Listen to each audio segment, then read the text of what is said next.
Assalamu alaikum. Last week we discussed with Farida Apa on the spirit of Ramzan.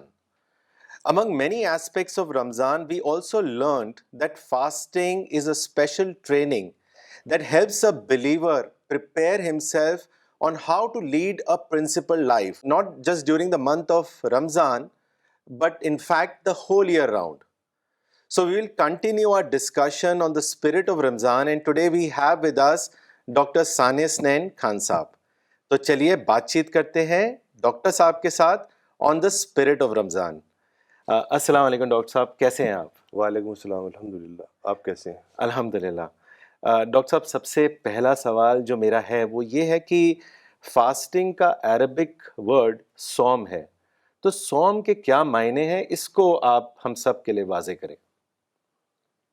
بسم اللہ الرحمن الرحیم. رب اشرح لی صدری ویسر لی امری واحلل عقدۃ من لسانی یفقہوا قولی. اس سوال سے پہلے میں ایک حدیث لینا چاہوں گا. جی. ایک بار پروفٹ محمد صلی اللہ علیہ وسلم مدینہ میں مسجد نبوی میں بیٹھے ہوئے تھے، تو صحابہ بھی تھے. تو پروفٹ نے کہا ممبر لاؤ، ممبر لاؤ. ممبر یعنی پلپٹ، جس پہ امام خطبہ دیتے ہیں، جی، سرمن دیتے ہیں. تو ممبر لایا گیا. تو پروفٹ اس پہ جب پہلے اسٹیپ پہ قدم رکھا تو پروفٹ نے کہا کہ آمین. پھر دوسرے اسٹیپ پہ قدم رکھا تو پھر کہا آمین. پھر تیسرے اسٹیپ پہ قدم رکھا تو پھر کہا آمین. پھر سرمن دیا، خطبہ دیا، اور پھر نیچے اترے. تو صحابہ نے کہا کہ اے خدا کے رسول، ہم نے آپ کو کبھی ایسے آمین آمین کرتے ہوئے دیکھا نہیں. تو پروفٹ نے کہا کہ جبریل آئے تھے، فرشتے جبریل، اینجل گیبریل. تو جب میں نے پہلے اسٹیپ پہ قدم رکھا تو انہوں نے کہا کہ وہ شخص ہلاک ہو جس کو رمضان کا مہینہ ملا اور وہ اپنے گناہوں کی معافی نہ کرا سکا. تو میں نے کہا آمین. تو پھر جب میں نے دوسرے اسٹیپ پہ قدم رکھا تو جبریل نے کہا کہ وہ شخص بھی ہلاک ہو جس کے سامنے آپ کا ذکر آیا اور اس نے درود و سلام نہیں بھیجا آپ کے اوپر. تو میں نے کہا آمین. اور پھر جب تیسرے اسٹیپ پہ میں نے قدم رکھا تو جبریل بولے کہ وہ شخص بھی ہلاک ہوگا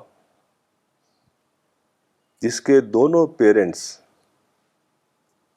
یا ایک پیرنٹ اولڈ ایج میں اسے ملے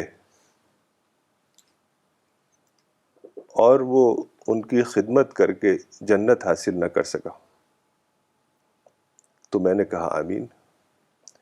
تو یہ بہت ہی الگ طرح کی حدیث تھی جس میں جبریل آئے اور رسول اللہ سے اس طریقے سے بات کی. اس سے اس کی اہمیت کا پتہ چلتا ہے. تو اس میں 3 باتیں ہیں. رمضان کی تو بات ابھی ہم کریں گے انشاءاللہ، لیکن جو دوسری 2 باتیں ہیں اس پہ تھوڑا سا کچھ کہنا چاہوں گا. کہ جیسے انہوں نے کہا کہ پروفٹ کا ذکر آئے تو صلی اللہ علیہ وسلم یا کوئی دعا کریں. تو یہ جو بات ہے یہ عام طور سے اگر آپ صرف محمد کہہ دیں کہیں تو لوگ بہت برا مانتے ہیں، غصہ ہو جاتے ہیں. لیکن اگر ان سے پوچھیں کہ یہ کیا ہے صلی اللہ علیہ وسلم تو وہ کوئی بات نہیں بتا پائیں گے. بہت سے بہت کہیں گے یہ ایک آنریبل ورڈز ہیں، تعظیمی کلمات ہیں. حقیقت یہ ہے کہ ہمیں جو دین ملا ہے، جو قرآن ملا ہے، جو حدیث ملی ہے، جو سیرت ملی ہے، وہ سب پروفٹ محمد اور پروفٹ کی فیملی اور صحابہ کی طرف سے ملا ہے، ان کی قربانیوں کی وجہ سے. تو اس کی وجہ سے ہمارے دل میں بڑے گہرے جذبات ہوتے ہیں. تو اس کی وجہ سے یہ ایک دعائیہ کلمہ ہے کہ اللہ تعالیٰ ان کے درجات کو بلند کرے. تو یہ اسپرٹ کی بات ہے، نہ کہ صرف لفظی دہرانے کی بات ہے. اور علماء نے یہ بھی کہا ہے کہ اگر آپ ایک بار کہہ دیں صلی اللہ علیہ وسلم کسی میٹنگ میں، کسی سیٹنگ میں، تو وہ کافی ہے، بار بار دہرانے کی ضرورت نہیں ہے. اور دوسری بات جو پروفٹ نے کہی پیرنٹس کے بارے میں، وہ بھی بہت ہی اہم ہے کہ پیرنٹس کی خدمت کر کے جنت کا راستہ ہموار ہوتا ہے. اور قرآن میں بہت زیادہ آیا ہے، یہ کہا قرآن میں آیا ہے کہ اف مت کہو. اف یعنی اف تو کوئی نہ سینٹنس ہے نہ ورڈ ہے، ایک بہت ہی ایک دو لیٹرز ہیں. تو یہ درجہ ہے پیرنٹس کا، اور یہ بہت ہی آسان طریقہ ہے جنت حاصل کرنے کا کہ ہم ان کی خدمت کریں، ان کو کوئی تکلیف نہ پہنچائیں، ان کی جو بات ہے وہ سنیں. تو یہ دو باتیں، تین باتیں تھیں. اس کے بعد آپ کا سوال ایک بار اور. جی ڈاکٹر صاحب، جیسے فاسٹنگ کا جو ورڈ ہے، جو عربک ورڈ ہے، وہ صوم ہے. جی، تو صوم کے کیا معنی ہیں، اس کے بارے میں بھی بتائیے. صوم عربک ورڈ ہے، جیسا آپ نے کہا، اس کا مطلب ہے ایبسٹیننس، یعنی رکنا یا بچنا یا کنارہ کشی کرنا. یعنی to abstain, to refrain, to stop.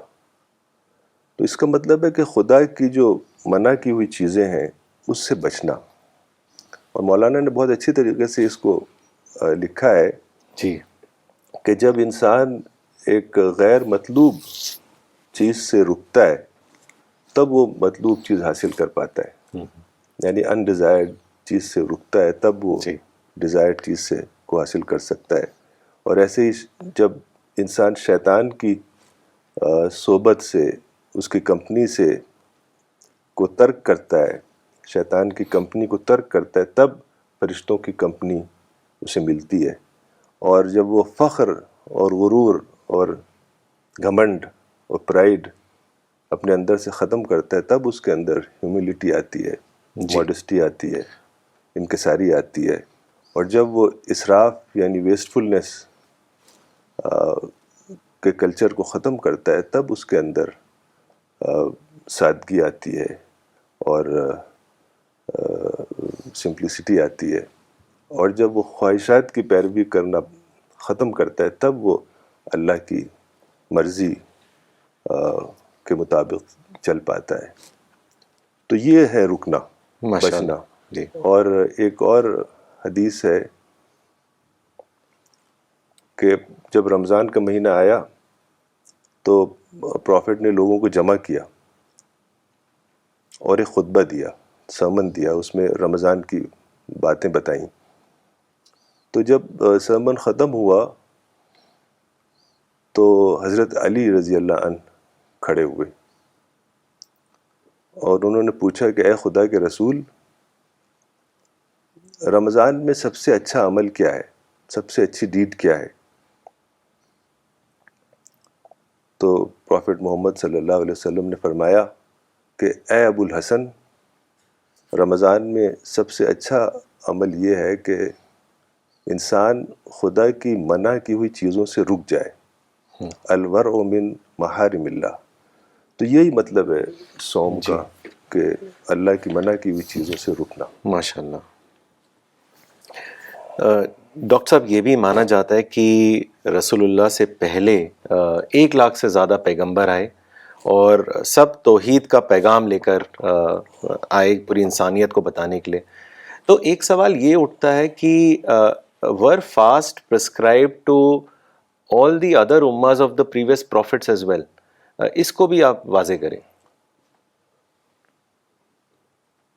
قرآن میں بھی اشارہ ملتا ہے اور حدیث میں بھی اشارہ ملتا ہے اس کا جی کہ پچھلے پیغمبروں نے روزہ رکھا. کتب علیکم الصیام کما کتب علی الذین من قبلکم یہ تو قرآن میں آئی یہ بات کہ جس طرح تمہارے اوپر روزہ فرض کیا گیا پچھلے لوگوں پر بھی روزہ فرض کیا گیا تھا. چونکہ روزہ اتنی اہم عبادت ہے، یقیناً یہ ہمیشہ خدا کے دین کا حصہ رہا ہوگا. اور حدیث میں آتا ہے کہ موسیٰ علیہ السلام کے بارے میں آتا ہے کہ انہوں نے روزے رکھے. اللہ تعالیٰ نے ان کو کہا کہ تم کوہ طور پہ جاؤ، ماؤنٹ سائنائی، اور وہاں عبادت کرو، روزہ رکھو. تو یعنی وہ ایک طرح کی اسپریچول ریٹریٹ ان کے لیے تھی. 40 دن تقریباً وہاں رہے، عبادت میں گزارا اور الگ تھلگ ہو کے روزہ رکھا. پھر ان کے اوپر توریت جو کتاب تھی وہ اتاری گئی اور اللہ تعالیٰ ہم کلام ہوا ان سے. قرآن میں آتا ہے وَلَمَّا جَاءَ مُوسَىٰ لِمِيقَاتِنَا كَلَّمَهُ رَبُّهُ کہ جب موسیٰ اپوائنٹڈ ٹائم پر آ گیا تو اللہ نے ان سے بات کی. اپوائنٹڈ ٹائم کا مطلب یہ ہے کہ جب تیار ہو گئے وہ کہ خدا سے کی انسٹرکشنز اور خدا کی ریولیشنز ریسیو کرنے کے لیے وہ اس وقت تیار ہو گئے تو ان کو پھر وہ دیا گئی جو کتاب دی گئی تھی. ایسے ہی عیسیٰ علیہ السلام کے بارے میں بھی آتا ہے کہ انہوں نے بھی 40 دن روزے رکھے جب ان کے اوپر وہ حصہ اتارا گیا انجیل کا جسے سرمن آن دا ماؤنٹ کہتے ہیں. اور پروفٹ محمد صلی اللہ علیہ وسلم کے بارے میں بھی آتا ہے، حضرت عائشہ رضی اللہ عنہا کی حدیث ہے کہ نبوت سے پہلے یعنی قرآن کی ریولیشن سے پہلے ہی پروفٹ محمد صلی اللہ علیہ وسلم جایا کرتے تھے غار حرا میں اور وہاں عبادت کرتے تھے، روزہ رکھتے تھے. چونکہ وہاں بھی کوئی طریقہ تھا، اسلام سے پہلے مکہ میں لوگوں کے یہاں کوئی طریقہ تھا کہ وہ روزہ رکھا کرتے تھے. اور یہ ہر مذہب میں آپ کو ملتا ہے. انڈین کلچر میں بھی آپ دیکھیں تو ورت ہے، تو یہ چیز تو تقریباً ہر جگہ ہی ملتی ہے. تو اس سے پتہ چلتا ہے کہ روزہ ہمیشہ اللہ تعالیٰ نے فرض کیا رہا ہوگا. اور ایک اور بات یاد آ رہی ہے مجھے کہ مولانا نے لکھا ہے کہ روزہ تو ڈے 1 سے ہی ہو گیا تھا دوسرے سینس میں کہ جب اللہ تعالیٰ نے آدم علیہ السلام سے کہا کہ اس فلاں پیڑ کے پاس مت جاؤ تو وہی روزہ تھا، وہی ایک طرح کی ایبسٹیننس تھی کہ اس پیڑ کے قریب مت جانا. تو اس سے پتہ چلتا ہے کہ روزے کی شکل کسی نہ کسی فارم میں ضرور رہی ہوگی. جی ڈاکٹر صاحب also please tell us about the prayer of the prophet that he did after seeing the new moon of Ramzan. اس کے بارے میں بھی بتائیے. ہاں، حدیث میں آتا ہے کہ جب رسول اللہ صلی اللہ علیہ وسلم نے چاند دیکھا رمضان کا تو ان کے دل سے بڑی گہری دعا نکلی، اللہم احلہ علینا بالامن والایمان والسلامتی والاسلام، کہ اے اللہ تو اس چاند کو ہمارے اوپر امن اور ایمان کے ساتھ نکال اور سلامتی اور اسلام کے ساتھ نکال. پھر چاند کو ایڈریس کر کے کہا کہ اے چاند، اللہ ہی میرا رب ہے اور اللہ ہی تیرا رب ہے. تو جب ایک مومن چاند جیسی ایک کریشن کو دیکھتا ہے تو اس کا ذہن اللہ کی طرف چلا جاتا ہے اور وہ دعا کرنے لگتا ہے کہ اے اللہ اس مہینے کو خیر و برکت کا مہینہ بنا دے. تو یہ جو چاند کو دیکھ کر رسول اللہ صلی اللہ علیہ وسلم نے جو دعا کی وہ ایک طریقے سے جو بھی خدا کی بنائی ہوئی چیزیں ہیں کریشن میں، اور چاند تو ایک بہت ہی بڑا اس کا نشان ہے، وہ اس کو دیکھ کے انسان کے اوپر خدا کی عظمت طاری ہوتی ہے اور اس کی گلوری طاری ہوتی ہے. پھر اس کے دعائیہ کلمات نکلنے لگتے ہیں، یعنی اس کا ایمان تازہ ہوتا ہے. تو یہ جو دعا رسول اللہ صلی اللہ علیہ وسلم نے کی وہ ایک طریقے سے اپنا ایمان کو تازہ کیا. اور آپ کو یاد ہے کہ مولانا بھی اکثر تجدید ایمان کیا کرتے تھے. بالکل. جب کانفرنس تھی، جیسے قرآن کانفرنس میں سب سے پہلے جہاں تک مجھے یاد ہے جی تجدید ایمان جی ہر مجلس میں ایسا کیا اور کرتے جب تھے. دعویٰ میٹ ہوتی تھی جی تو جی وہاں جی بھی. تو یہ ایک بہت ہی اچھی چیز ہے کہ آدمی ہر وقت جب اس طرح کی کوئی چیز اس کے سامنے آئے تو اس سے وہ اپنا ایمان کو تازہ کرے. جی. Dr. Saab, as we know that there is utmost importance given to niyat or intention in Islam. In fact, God does not accept an action only on the basis of outward appearance of an action, but only if the action is well intentioned. تو doctor صاحب fast رکھنے سے پہلے بھی ہر روزے دار نیت باندھتا ہے, تو کیا امپورٹنس ہے نیت کی روزے میں, اس کو واضح کریں. بہت ہی زیادہ امپورٹنس ہے نیت کی. اس کا مطلب یہ نہیں ہے کہ آپ کہیں منہ سے کہ میں نیت کرتا ہوں, میں نیت کرتی ہوں کل روزہ رکھوں گا یا روزہ رکھوں گی, جی بلکہ یہ ایک دلی کیفیت کا نام ہے, ایک ارادے کا. یعنی مولانا نے لکھا ہے کہ یہ کانشیس ارادہ, کہ آپ کا ایک سوچا سمجھا ارادہ ہے, نہ کہ کوئی ایک ریچول ہے کہ اس کو فالو کریں اور کوئی گہری نیت نہ ہو. تو یہ ایک انر اسپرٹ کی بات ہے. وہی جو مولانا کہتے تھے فارم اور اسپرٹ کا فرق. تو اسپرٹ کا مطلب ہے کہ آپ کے اندر گہری نیت ہے. اللہ تعالیٰ جو ہے وہ ظاہری فارم کو نہیں دیکھتا, وہ داخلی اسپرٹ کو دیکھتا ہے, انر اسپرٹ اور انر کیفیت کو. جی یعنی جو بھی دینی عمل ہے وہ ایک باشعور کیفیت سے ہونی چاہیے, نہ کہ کوئی ایک ایسی جس کے اندر ایک ظاہری بس شکل ہے اور کوئی خاص اندر اس کے دل میں نیت نہیں ہے. تو جب ایسا ہوتا ہے, جب ایسی نیت کے ساتھ وہ روزہ رکھتا ہے, گہری نیت ہوتی ہے, تو اس کے سارے اعمال میں فرق ہو جاتا ہے. جب تلاوت کرتا ہے تو اس کی گہری نیت کے ساتھ وہ تلاوت کرتا ہے, جب نماز پڑھتا ہے, جب تراویح پڑھتا ہے, تو وہ ساری چیزیں اس میں جھلکتی ہیں. تو اس لیے نیت کی بہت ہی امپورٹنس ہے, اور مولانا نے اس کو لکھا ہے کہ وہ پھر روزہ اورینٹڈ لائف اس کی ہوتی ہے.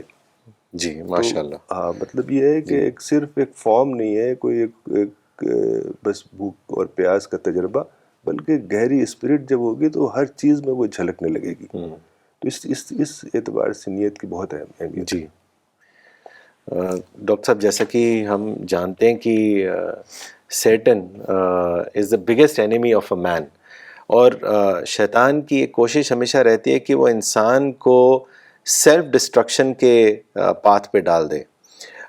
مگر ایک یہ روایت آتی ہے, یہ حدیث ہے ڈاکٹر صاحب, کہ when Ramzan begins, then Satans are put into chains and the doors of hell are closed. تو یہ کیا حدیث ہے, اور اس کو بھی آپ واضح کریں. یہ بہت ہی مشہور حدیث ہے, اس کو لوگ تھوڑا سا سمجھ نہیں پاتے. حدیث میں آتا ہے کہ جب رمضان آتا ہے تو سارے شیاطین جو ہیں ان کو قید کر دیا جاتا ہے, اور جہنم کے دروازوں کو بند کر دیا جاتا ہے, اور جنت کے سارے دروازے کھول دیے جاتے ہیں. کوئی دروازہ بند نہیں رہتا, اور ایک پکارنے والا کہتا ہے کہ اے خیر کے طالب آگے بڑھ, اور اے شر کے طالب رک جا. تو یہ جو حدیث ہے یہ ایک تھوڑا سمبولک انداز ہے. ایسا نہیں ہے کہ کوئی جیل ہے جس میں شیطانوں کو لے جا کے بھر دیا جاتا ہے اور تالا لگا دیا جاتا ہے, بلکہ یہ حدیث جو ہے وہ روزہ دار کے نسبت سے کہی جا رہی ہے. اصل میں حدیث کا جو اسلوب ہے وہ سمجھنا چاہیے, اور باتوں کو ٹوٹیلٹی میں سمجھنا چاہیے. جی ایسا نہیں کوئی ایک حدیث کو لے کے وہ لٹرل میننگ اس کا پہنایا جائے تو وہ بات سمجھ میں نہیں آئے گی. تو اس حدیث میں روزہ دار کی نسبت سے بات کہی جا رہی ہے کہ وہ روزہ دار جو پوری اسپرٹ کے ساتھ روزہ رکھے تو اس کے اوپر شیطان کا اثر نہیں ہوگا. یعنی شیطان کا جو اٹیک ہے, شیطان کا جو وار ہے, وہ اس کے اوپر ان افیکٹو ہو جائے گا. یہ بات کہی گئی ہے, لیکن ایک تھوڑا سا اسلوب الگ طرح کا ہے. اس لیے لوگ اکثر سمجھتے ہیں کہ یہ شیطان کو بند کر دیا جاتا ہے, پھر بھی رمضان میں لوگ غلط کام بھی کرتے ہیں. تو ایسا نہیں ہے. یہ زیادہ تر حدیثیں جو ہوتی ہیں وہ اسی انداز کی ہوتی ہیں تاکہ اس میں زور پیدا ہو. اگر صرف کہہ دیا جائے کہ رمضان میں شیطان تم کو بہکائے گا نہیں تو اس میں زور نہیں پیدا ہو. صحیح بات ہے. تو یہ ایک زور ڈالنے کے لیے یہ اسلوب استعمال کیا جی. گیا ہے. Dr. Saab, fasting, as we are also understanding from the conversation, that it makes a person spiritual. And a person keeps a fast, he leaves food and water only for the sake of his Lord. And ایک حدیث میں بھی آتا ہے کہ اللہ تعالیٰ کہتے ہیں کہ fasting is for me and I will give its reward. تو یہ حدیث کو بھی آپ واضح کر دیں پلیز. یہ حدیث بہت ہی اہم ہے جس میں اللہ تعالیٰ نے فرمایا ہے کہ فاسٹنگ میرے لیے ہے اور میں ہی اس کا ریوارڈ دوں گا, یعنی ان لمیٹڈ ریوارڈ. حدیث کے الفاظ اس طرح ہوتے ہیں کہ جو بھی انسان اچھا کام کرتا ہے اس کو 10 گنا سے لے کے 700 گنا تک بڑھایا جاتا ہے. لیکن اللہ تعالیٰ نے فرمایا کہ روزہ میرے لیے ہے اور میں ہی اس کا ریوارڈ دوں گا. تو یہ حدیث بھی سمجھنا ذرا مشکل ہے لوگوں کے لیے کہ ایسا کیا ہے رمضان کے مہینے میں اور روزے میں کہ صرف بھوک پیاس کا تجربہ ہوتا ہے اور اتنا ان لمیٹڈ ریوارڈ. یہ بات تھوڑا واضح نہیں ہوتی ہے کہ انسان صرف بھوکا پیاسا رہتا ہے اور ریوارڈ اس کو ان لمیٹڈ مل رہا ہے. تو اس کو مولانا نے بہت اچھے انداز میں ایکسپلین کیا ہے کہ رمضان کے مہینے میں روزے کو فرض کرنا اس بات کی علامت ہے کہ وہ روزے دار قرآن کا مبلغ اور قرآن کا حامل بن سکے. جی. یعنی وہ قرآن کو گہرائی سے پڑھے, گہرائی سے سمجھے, اس کے اوپر عمل کرے, اس کو اپنی زندگی کا حصہ بنائے اور ساتھ ہی قرآن کے پیغام کو سارے انسانوں تک پہنچائے, یعنی قرآن کا داعی بن جائے. تو یہ جو دعوت کا کام ہے یہ بہت مشکل کام ہے.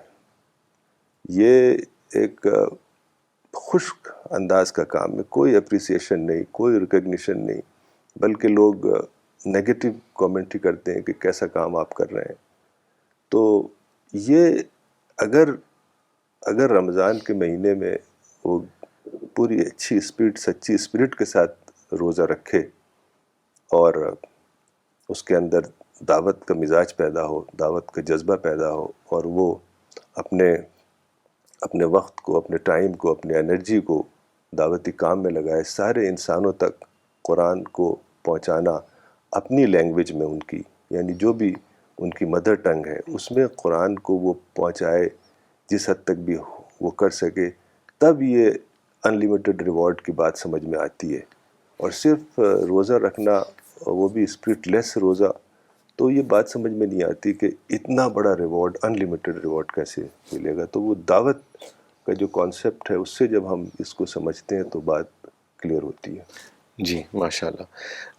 ڈاکٹر صاحب, اگلا سوال پوچھنے سے پہلے ایک حدیث کا ذکر کرنا چاہوں گا جو سوال کو بھی اچھے سے واضح کرتا ہے.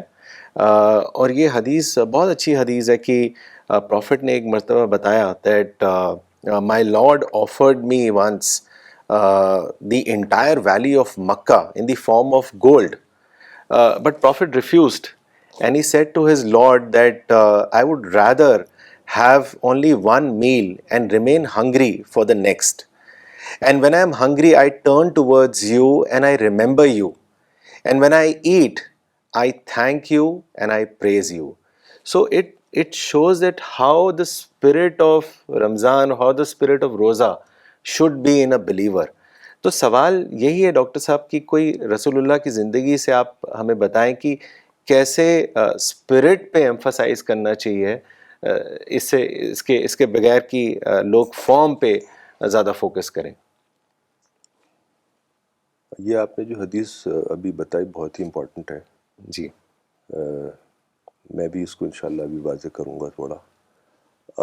یہ جو آپ نے پوچھا فارم اور اسپرٹ والی بات, تو ایک واقعہ آتا ہے حدیث کی کتابوں میں حضرت انس ابن مالک رضی اللہ عنہ اس کے نریٹر ہیں.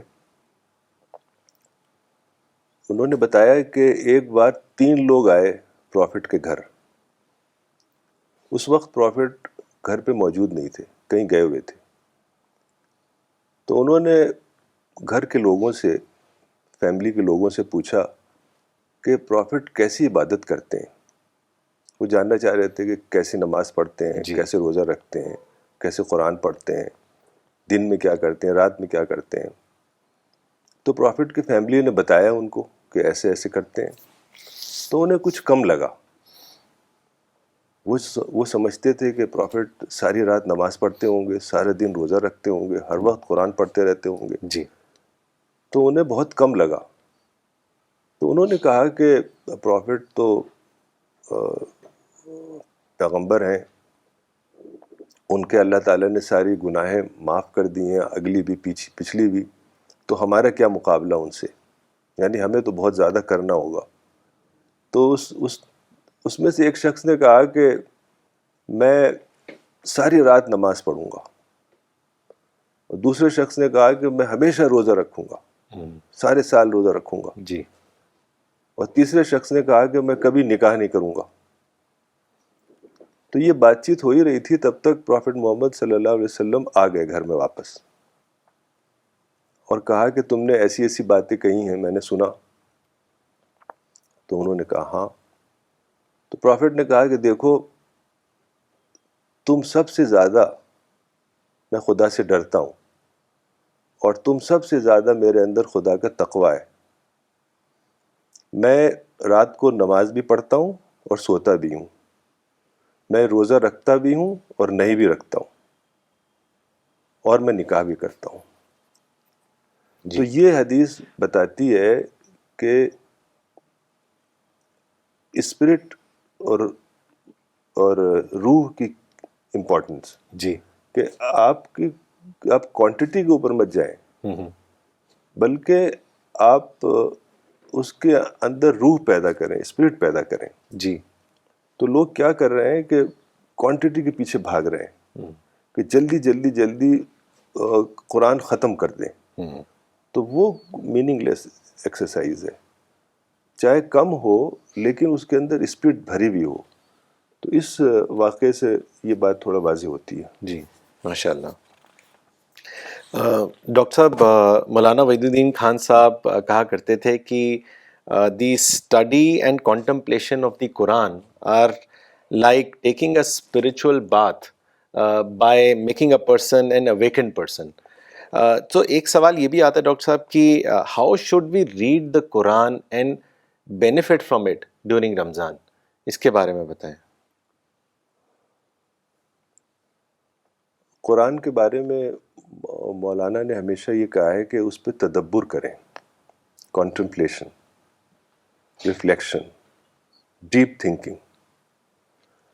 اصل میں کیا ہوا کہ ایک حدیث ہے جس کو لوگوں نے بہت ہی زیادہ یعنی اس کو سمجھا نہیں ہے. حدیث میں آتا ہے کہ قرآن کے ہر حرف پہ ثواب ہے. حرف کا مطلب لیٹر. تو پروفٹ نے ایکسپلین کیا کہ لوگ یہ نہ سمجھیں کہ ہر ورڈ پہ ثواب ہے. کہا کہ الف لام میم, الف ایک لیٹر ہے, لام ایک لیٹر ہے, میم ایک لیٹر ہے, یعنی ہر لیٹر پہ ثواب. آپ نے اگر الف لام میم کہا تو 3 ثواب آپ کو ملیں گے. تو لوگوں نے کیا تصور بنا لیا ہے کہ قرآن کو عربک میں ریسیٹیشن کر لیا آپ نے تو ہر لیٹر پہ ثواب ہے. تو لوگ زیادہ سے زیادہ قرآن پڑھنا چاہتے ہیں تاکہ وہ زیادہ سے زیادہ ثواب کریں, ثواب کمائیں. تو یہ کوئی بھی حدیث جو ہے اس کو ایک حدیث اٹھائی آپ نے, اس کا ایک لٹرل میننگ نکالا, تو اس سے بات سمجھ میں نہیں آئے گی. بات جب سمجھ میں آئے گی جب آپ ٹوٹیلٹی پہ نگاہ ہو آپ کی, آپ قرآن کے اوپر نگاہ ہو, آپ کی سیرت کے اوپر آپ دیکھ رہے ہوں, سیرت اور صحابہ کے واقعات, اور یہ سب چیزیں جب آپ پوری ٹوٹیلٹی میں سوچیں گے تب پتہ چلے گا کہ اس کا مطلب یہ نہیں ہے کہ ایک ایک لیٹر کے اوپر ثواب ہے.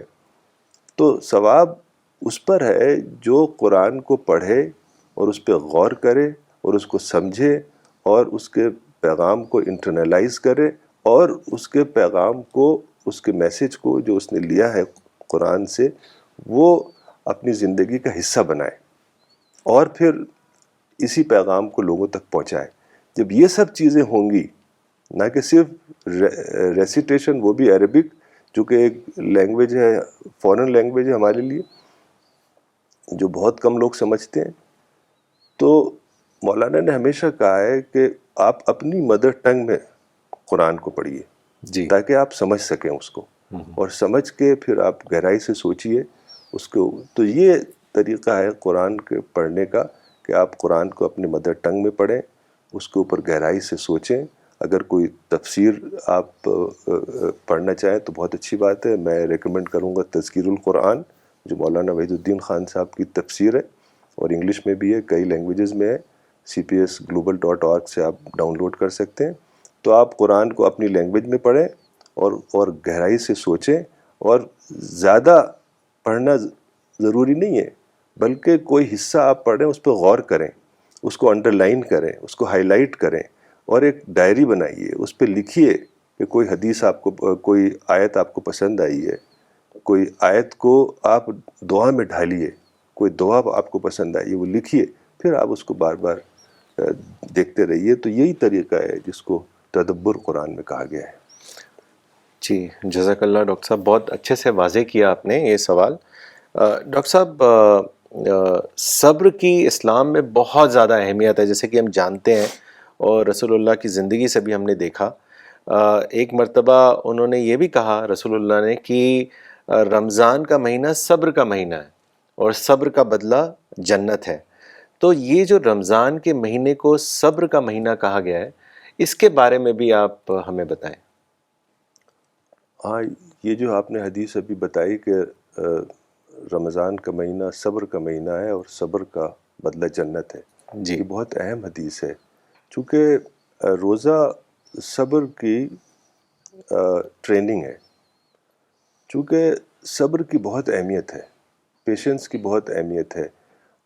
کوئی بھی آپ کام، چاہے ریلیجس ہو یا دوسرا کام ہو، صبر کے بغیر آپ کر نہیں سکتے. مولانا نے اس میں لکھا ہے کہ شیطان کے بہکاوے پہ صبر، جی. اور نفس کی خواہشات کے مقابلے میں صبر، لوگوں کی تکلیف اور ایذاؤں کے مقابلے میں صبر، جان و مال کے نقصان کے مقابلے میں صبر، خواہش کی پیروی کرنے کے مقابلے میں صبر، محرومی اور مصیبتوں کے مقابلے میں صبر. جی. تو خاص طور سے دعوت اللہ کا جو کام ہے اس میں صبر کی بہت اہمیت ہے. جی. چونکہ جو مدعو ہے، جس کو آپ قرآن کا پیغام پہنچا رہے ہیں، ہو سکتا ہے کہ وہ کچھ ایسی بات کرے کہ آپ کو اچھی نہ لگے.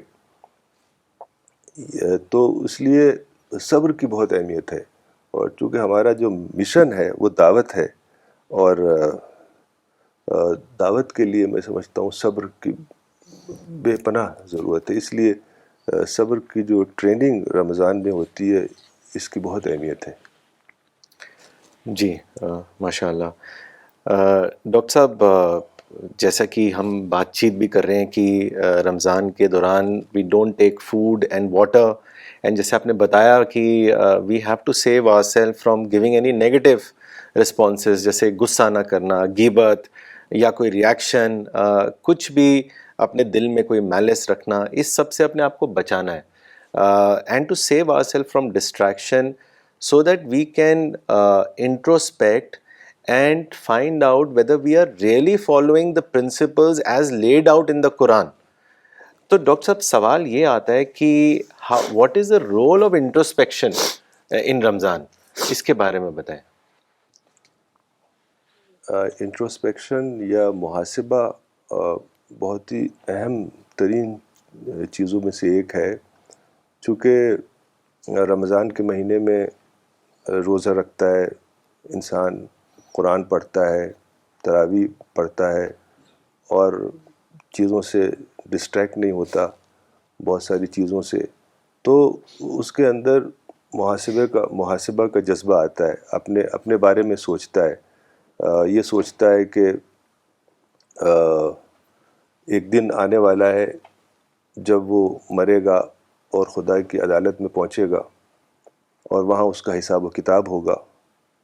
تو جب اس طرح کی فیلنگ اس کے اندر آتی ہے, گہرا احساس آتا ہے, تو وہ پھر اپنا محاسبہ کرنے لگتا ہے, اپنا اکاؤنٹنٹ خود بن جاتا ہے, جس کو مولانا کہتے تھے سیلف ہیمرنگ.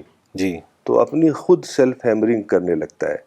تو اس سے اس کے اندر ایک نیا جذبہ آتا ہے کہ وہ اپنی اصلاح کرے, اپنی چیزوں کو ٹھیک کرے, اور گناہوں کی معافی کے لیے اللہ تعالیٰ سے دعا کرتا ہے اور اپنی روش کو ٹھیک کرتا ہے, اپنے راستے کو ٹھیک کرتا ہے.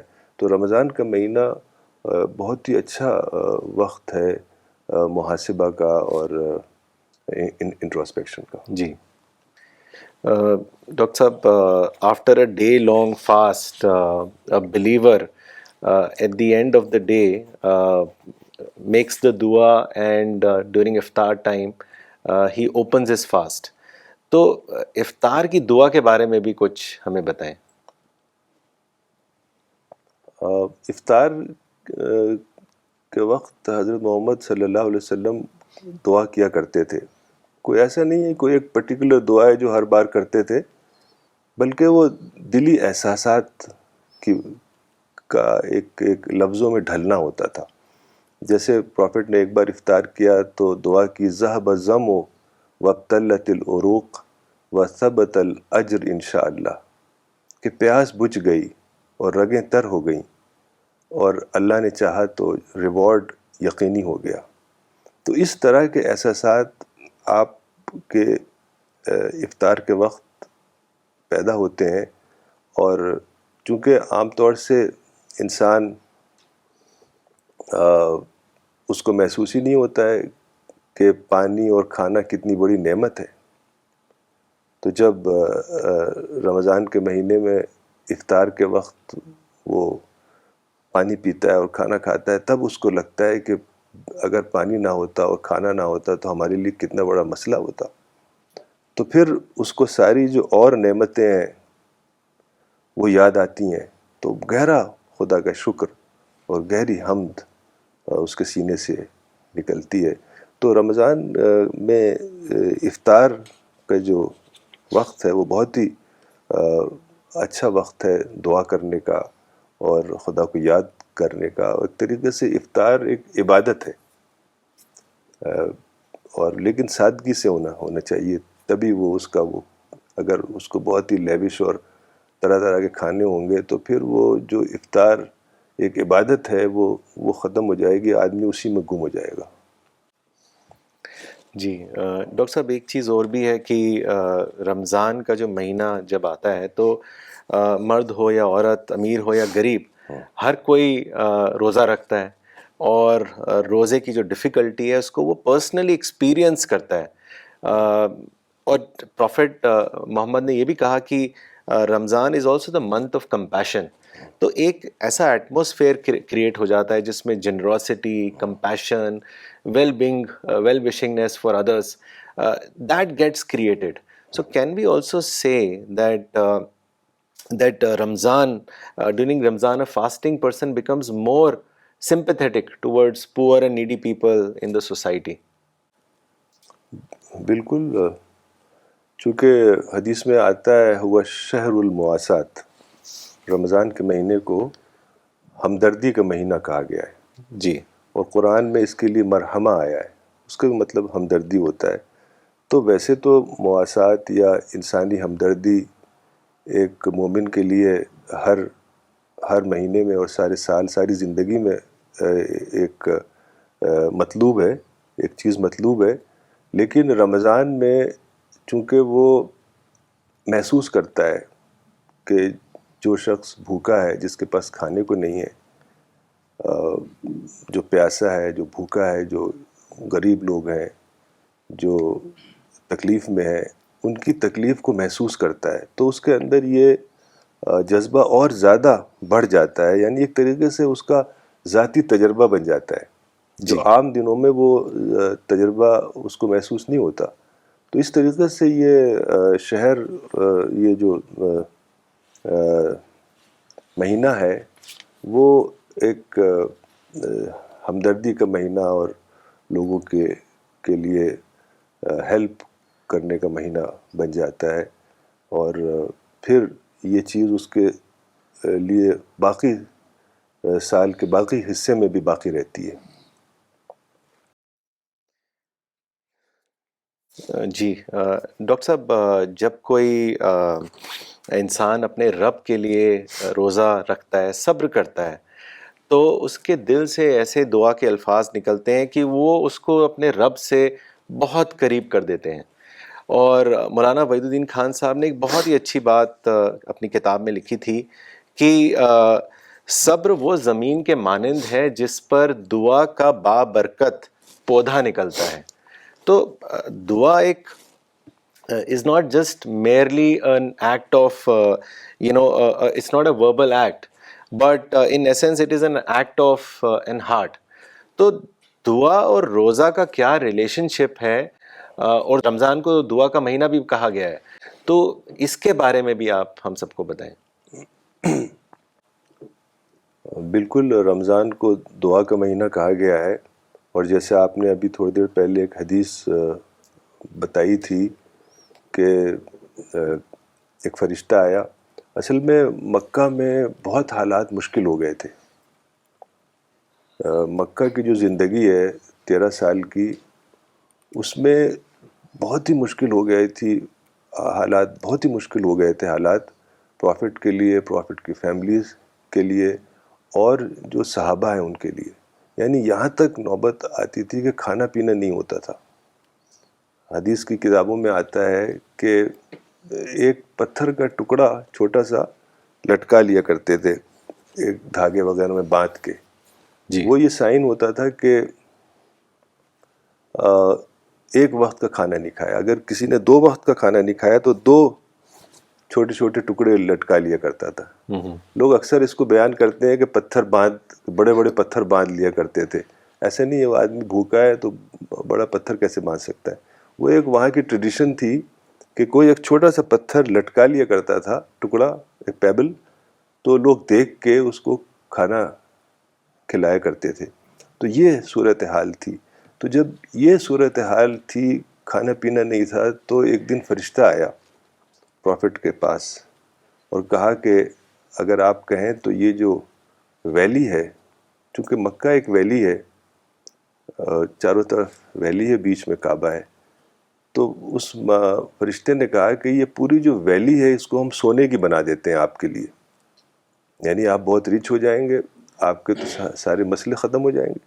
جی، تو رسول اللہ صلی اللہ علیہ وسلم نے ہاتھ اٹھایا آسمان کی طرف اور کہا لا یا ربی، نہیں ہے میرے رب، میں تو چاہتا ہوں کہ ایک دن میں بھوکا رہوں اور ایک دن میں کھانا کھاؤں۔ جب میں بھوکا رہوں تو میں تجھے یاد کروں، تیرے لیے گڑ گڑاؤں، اور جب میں کھانا کھاؤں اور میں اپنا پیٹ بھروں تو میں تیرا شکر ادا کروں۔ تو یہ ہے روزے کی اسپرٹ کہ روزے میں بیک وقت انسان شکر کی ٹریننگ ہوتی ہے، اور دعا کے اس کے گہرے دعا کے وہ نکلتے ہیں، گہرے دعائیہ احساسات نکلتے ہیں۔ یعنی جو حالات ہیں، جو کیفیت ہے، وہ حالات سے پیدا ہوتی ہے۔ اگر سب کچھ بالکل ٹھیک ٹھاک ہے، ساری چیزیں مل رہی ہیں، کوئی مسئلہ نہیں ہے، تو پھر وہ کیفیت پیدا نہیں ہوگی۔ جی، تو کیفیت جب ہی پیدا ہوتی ہے جب حالات سے گزرنا ہو۔ مجھے ایک اور حدیث یاد آ رہی ہے کہ حضرت عائشہ رضی اللہ عنہا نے بتایا کہ ایک بار پروفٹ آئے گھر میں، تو پوچھا کچھ کھانے کے لیے ہے؟ تو حضرت عائشہ نے کہا نہیں، کھانے کے لیے کچھ نہیں ہے۔ مطلب ایسے حالات ہوتے تھے کہ گھر میں کھانے کے لیے نہیں ہے۔ آج شاید ہی دنیا میں کوئی شخص ہو جس کے گھر میں کچھ کھانے کے لیے نہ ہو، لیکن رسول اللہ صلی اللہ علیہ وسلم چونکہ انہوں نے ایک مشن شروع کیا تھا، اس مشن کی وجہ سے سارے جو مکہ کے لوگ تھے ان کے اگینسٹ ہو گئے تھے، تو گھر میں کھانے پینے کو نہیں ہوتا تھا۔ تو جب حضرت عائشہ نے کہا کہ نہیں، کھانے کے لیے کچھ نہیں ہے، تو رسول اللہ نے کہا کہ اچھا میں آج روزہ رکھ لیتا ہوں۔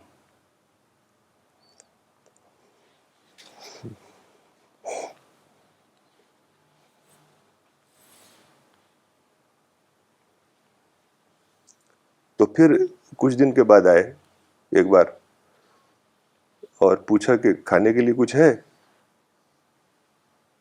تو حضرت عائشہ نے کہا ہاں ہے، یہ کچھ حلوہ وغیرہ ہے، کہیں سے حلوہ کچھ آیا تھا. تو انہوں نے کہا کہ اچھا لاؤ، میں صبح سے روزے سے تھا. تو تھوڑا سا سٹل ہیومر بھی ہے، کہیں کہیں پروفٹ کی باتوں میں سٹل ہیومر ملتا ہے. جیسے ایک بار ایک بہت اولڈ لیڈی آئی پروفٹ کے پاس اور بولی کہ آپ میرے لیے دعا کریے کہ میں جنت میں چلی جاؤں.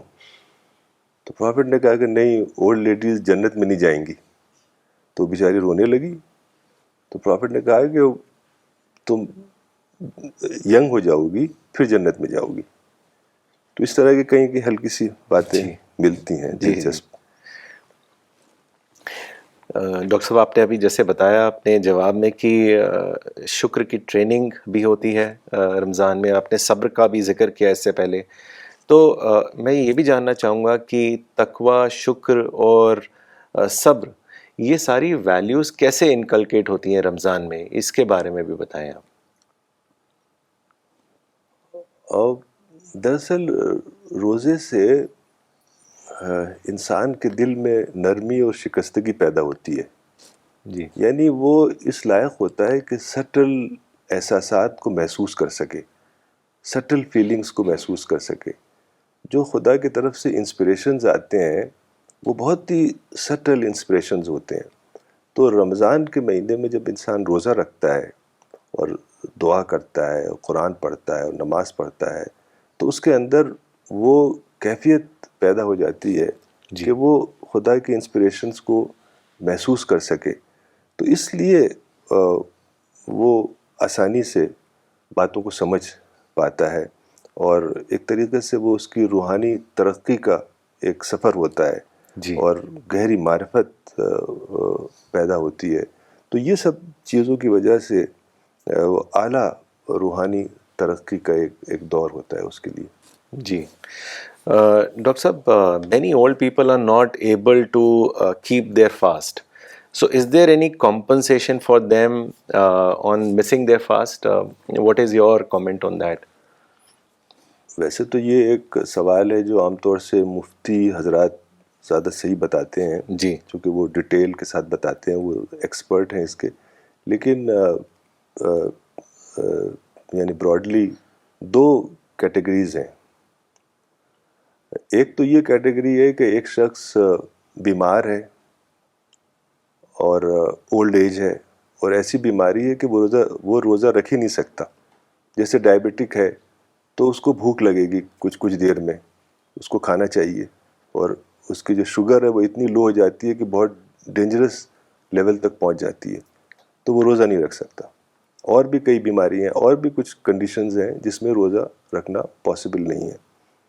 تو اس صورت میں اولڈ ایج میں جب وہ بہت کمزور ہے، رکھ نہیں پاتا روزہ، یا بیمار ہے رکھ نہیں پاتا روزہ، تو پھر اس کو کوئی کمپنسیشن کی ضرورت نہیں ہے کہ وہ بعد میں روزہ رکھے. بعد میں بھی نہیں رکھ سکتا، رمضان میں بھی نہیں رکھ سکتا. بس یہ ہے کہ وہ کسی غریب کو ایک وقت کا کھانا کھلا دے ایک روزے کے لیے.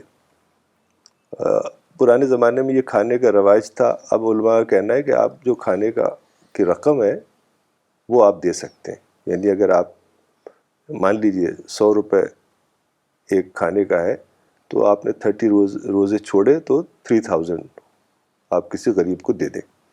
ایک طریقہ یہ ہے. تو یہ تو اس صورت میں ہے جب روزہ رکھ نہیں سکتا، وہ بعد میں بھی نہیں رکھ سکتا اور رمضان میں بھی نہیں رکھ سکتا چونکہ بہت بیمار ہے یا بہت زیادہ اولڈ ایج ہے اس کی وجہ سے. اور دوسری صورت یہ ہے کہ ایک آدمی ویسے ہیلدی ہے اور وہ روزہ رکھ سکتا ہے، لیکن رمضان کے دوران وہ کوئی سفر ہو گیا یا کوئی بیماری ہو گئی یا کوئی اور وجہ ہو گئی، تو ایسی صورت میں وہ کمپنسیٹ کر سکتا ہے. بعد میں اتنے روزے جتنے چھوڑے ہیں اس نے رمضان کے بعد کسی اور مہینے میں رکھ لے تو وہ پورا ہو جائے گا. تو یہ ایک طریقے سے کنسیشن ہے، ریلیکسیشن ہے.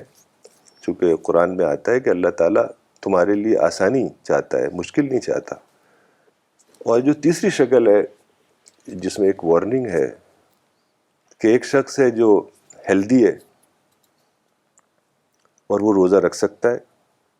رمضان میں بھی کوئی اس کے لیے کوئی مسئلہ نہیں ہے, کوئی سفر نہیں ہے, کوئی اور عذر جسے کہتے ہیں شرعی عذر, یعنی کوئی ایکسکیوز نہیں ہے کہ روزہ چھوڑے, لیکن وہ روزہ چھوڑ دیتا ہے.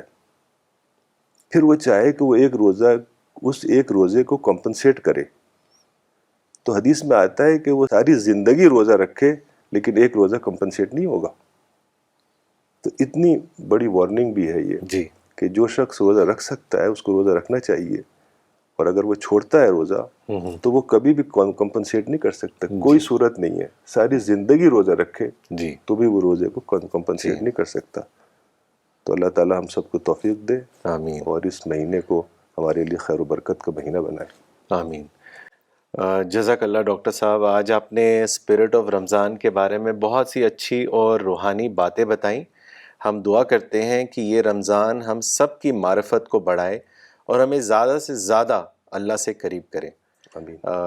So before we end this session, one very important announcement. We are very happy once again to launch a new book of Maulana Waiduddin Khan Sahab with the title Love of God.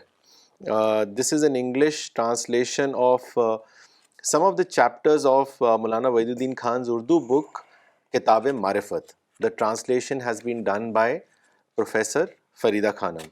So I will request Dr. Saneh Hasnain Khan Sahab to launch this new English book, Love of God. مجھے بہت خوشی ہو رہی ہے اس کتاب کو release کرتے ہوئے, love of God, making God one's supreme concern. یہ جیسا ڈاکٹر رجت ملہوترا نے ابھی بتایا کہ یہ ایک حصہ ہے کتاب معرفت کا. کتاب معرفت بہت ہی اہم ترین کتاب ہے مولانا کی, اور اس میں ڈسکوری آف گاڈ اور خدا کو کیسے آپ ڈسکور کریں, کیسے گہری معرفت پیدا کریں, اس کے بارے میں ہے. اور یہ حصہ بہت ہی اچھا حصہ ہے جو ایک کتاب کے فارم میں پبلش ہوا ہے.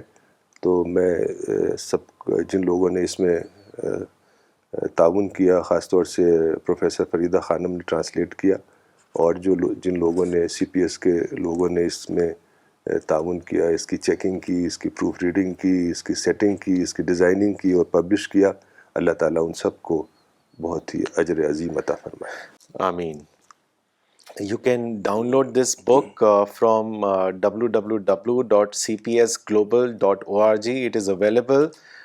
Please download and share it among your friend circle. And we'll be back for the next talk next Sunday, 10:30 a.m. Thank you.